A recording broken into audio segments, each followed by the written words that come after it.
Friends, again welcome on our YouTube channel, which is Team Beer Bull. जैसा कि आप लोगों को पता है, यहाँ हम फंडामेंटल के साथ में टेक्निकल एनालिसिस को कंक्लूड करने की कोशिश करते हैं। ये एक वीकली एनालिसिस के साथ में 2025 का ईयर एंड रिव्यू है। देखते हैं कि ईयरली कौन कौन से फंडामेंटल्स क्रिएट हुए हैं और मार्केट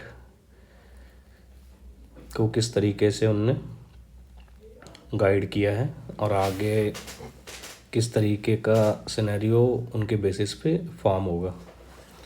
तो सबसे पहले देख लेते हैं फंडामेंटल के पॉइंट ऑफ व्यू से। तो फंडामेंटल में सबसे पहले जो बड़े रिफॉर्म्स हुए हैं इस ईयर में, जिनके हिसाब से भी मार्केट ने रिएक्ट किया नहीं है, लेकिन हो सकता है कि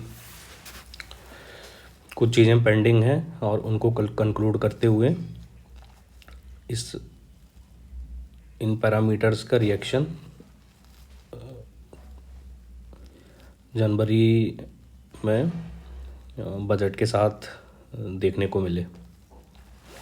तो सबसे पहला है टैक्स रिफॉर्म्स जो गवर्नमेंट ने किए हैं।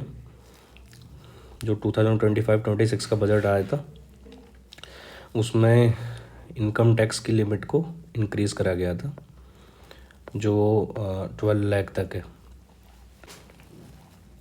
इससे होगा ये कि इंडियन इकोनॉमी में स्पेंड के लिए कुछ अलग से मनी लोगों के हाथ में एक्स्ट्रा बचेगी, जिसको कभी हम डिस्पोजेबल इनकम कहते हैं। गवर्नमेंट ने इस वजह से करा था ताकि इंडस्ट्री और इन सब पे स्पेंडिंग, रिटेलर्स की स्पेंडिंग्स थोड़ी सी बढ़े। ठीक है, हालांकि इसके हिसाब से मार्केट ने स्टार्टिंग पर रिएक्ट करा था, लेकिन कुछ बड़ा मूव अभी आना बाकी है। सेकंड जो मेजर रिफॉर्म्स हुआ था वो GST 2.0 है। इसमें गवर्नमेंट ने 4 स्लैब से 2 स्लैब कर दिए थे, ताकि अगेन टैक्स कम से कम हो और स्पेंड करने के लिए लोगों के हाथ में ज़्यादा से ज़्यादा मनी बचे। तो इंडस्ट्री के पॉइंट ऑफ व्यू से ये काफ़ी अच्छा था।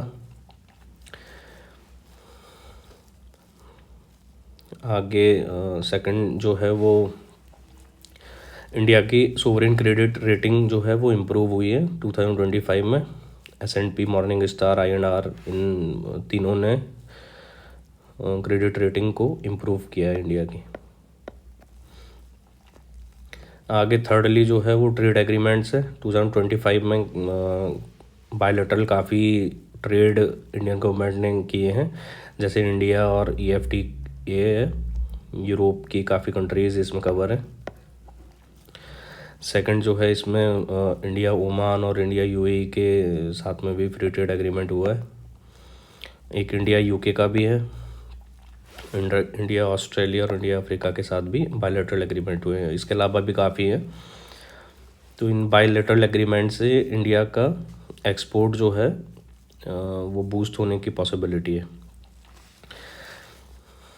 एक इंडिया USA का बायलैटरल ट्रेड एग्रीमेंट काफ़ी टाइम से अवेटेड है। मोस्टली मार्केट इसका ही वेट कर रहा है, इसकी वजह से काफ़ी चीज़ें पेंडिंग हैं। तो हम देखेंगे ये कब तक डील जो है साइन होती है और इसका इम्पैक्ट किस तरह का आएगा। फोर्थ जो है वो एग्रीकल्चर आउटपुट 2025-26 में इंक्रीज़ हुई है। इसके साथ में मैन्युफैक्चरिंग सेक्टर में भी ग्रोथ, क्वार्टरली अगर हम देखें तो ग्रोथ जो है ग्रोथ हुई है। जैसे कोर सेक्टर और PPI के डेटा जो है इम्प्रूव हुए हैं। इसके आगे और देखें फिफ्थ पैरामीटर्स में, तो इन्फ्लेशन जो है अंडर कंट्रोल है। RBI ने इंटरेस्ट रेट के कंटिन्यूसली आई थिंक 3 मीटिंग्स में इंटरेस्ट रेट रिड्यूस करी है। इससे लोन चीपर होंगे और इंडस्ट्री को आगे एक्सपांसन में हेल्प मिलेगी। क्वार्टरली रिज़ल्ट भी कंपनीज़ के आने में है, तो क्वार्टरली रिज़ल्ट भी मेरे हिसाब से, मेरे को ऐसा लगता है कि ये क्वार्टरली रिज़ल्ट भी काफ़ी अच्छे आएंगे, तो ये कहीं ना कहीं मार्केट को सपोर्ट करेगा। इसके साथ में कुछ कंसर्न्स भी हैं, जैसे FII का आउटफ्लो जो है ये कंटिन्यूसली बना हुआ है, यानी कि फॉरेन इन्वेस्टर्स उतने बुलिश नहीं हैं इंडियन मार्केट पे। हालांकि ये सारे के सारे पैरामीटर्स के हिसाब से अभी आउटकम्स आना बचे हुए हैं, तो मेरे हिसाब से इन सब को कंक्लूड करते हुए मार्केट अपसाइड में कुछ ना कुछ मूव दिखाएगा। सेकंड कंसर्न जो है वो वीकनिंग ऑफ रुपी है। रुपी कंटिन्यूसली वीक होते होते 90 रुपीज़ पर USD तक पहुंच गया है। हालांकि यहाँ इसको सस्टेन करना चाहिए। रुपी जैसे ही सस्टेन होता है तो मार्केट में अपसाइड की पॉसिबिलिटी क्रिएट होगी। सबसे ज़्यादा जो पेंडिंग है वो इंडिया USA डील का है। ये भी मुझे ऐसा लग रहा है कि जनवरी में बजट आने से पहले कुछ हद तक डील जो है 2 पार्ट्स में होनी चाहिए, तो पार्शियल डील की पॉसिबिलिटी है। जैसे ये डील होती है तो मार्केट में इसका अच्छा खासा रिएक्शन आएगा।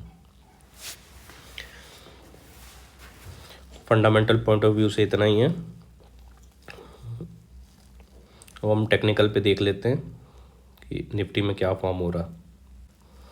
ये निफ्टी का मंथली चार्ट है। इसमें हमने 2021 से 2023 तक एक करेक्शन फॉर्म हुआ था मंथली टाइम फ्रेम पे, और 2023 के बाद में एक अच्छा खासा मार्केट ने मूव दिया था। इसको भी हम कैलकुलेट कर लेते हैं। ये मे बी 70% के आसपास था। तो इस तरह का एक मूव जो है फंडामेंटल्स को कंक्लूड करते हुए टेक्निकल चार्ट पे आना अभी पेंडिंग है। वो मे बी 2026 में हमको दिख जाएगा। तो मार्केट ने डायरेक्शनल मूव अक्टूबर 2024 से अभी दिसंबर 2025 तक एक करेक्शन फेज़ में, तकरीबन 1.5 ईयर का ये टाइम पीरियड है। इसके बाद जैसे लास्ट टाइम पे हमने करेक्शन देखा था, उस हिसाब से अगर मूव यहाँ क्रिएट होता है तो ईज़िली 30,000 तो ईज़िली ये चला जाएगा, और उसके आगे मेरे हिसाब से 30 से 32 तक की पॉसिबिलिटी है। ये हमें 2026 में दिख जाएगा।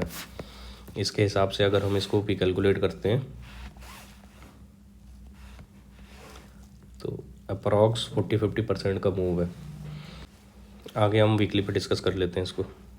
वीकली टाइम फ्रेम पे मार्च 2025 से एक सपोर्ट, ट्रेंड लाइन सपोर्ट जो है क्रिएट हुआ है, तो इसमें पॉसिबिलिटी है कि आगे और उसके बाद हल्का फुल्का एक करेक्शन आए जो 25,700 तक का पॉसिबली हो सकता है।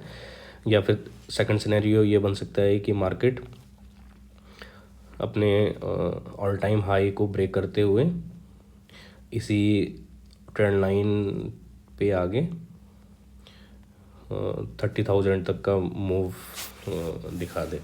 और ये मूव काफ़ी फास्ट आएगा, क्योंकि इस पूरे पीरियड में मार्केट ने उस तरीके से रिएक्ट नहीं करा जिस तरीके से करना चाहिए।